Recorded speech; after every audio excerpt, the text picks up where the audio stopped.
전세 가격 상승이 계속 이어지면서 우려의 목소리가 커지고 있습니다. 임대차 3법의 부작용이라는 주장도 나오고 있는데 이렇게 계속 전세가가 오르는 이유는 뭔지, 언제쯤 진정될 수 있는 건지 박종욱 기자가 취재했습니다. 지난 5월 입주를 시작한 서울 은평구의 대규모 아파트 단지. 전용 59제곱미터의 경우 입주 초기 4억 원 안팎에서 거래되던 전세가는 최근 5억 원대 중반까지 올랐습니다.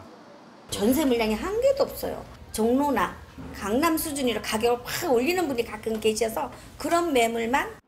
8월 둘째 주 전국 아파트 전세가는 0.17%, 서울은 0.14% 오른 것으로 나타났습니다. 전주보다 상승폭은 조금 줄었지만 59주 연속 상승세입니다.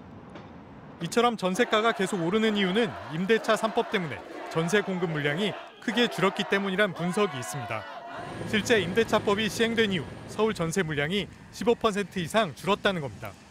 하지만 전세 물량 부족을 임대차법 때문이라고 하는 건 인과관계를 지나치게 과장하거나 왜곡한 것이란 반론도 나옵니다.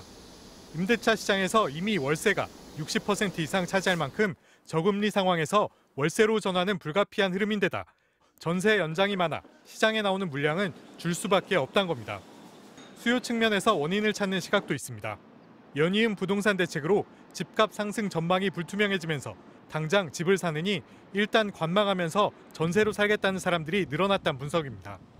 금리가 떨어지는 것과 전세 가격이 올라가는 것은 항상 반대 방향으로 움직이는 거죠. 매매 시장이 침체되거나 가격이 하향 안정화되면 사람들이 이제 전월세 살려고 하잖아요.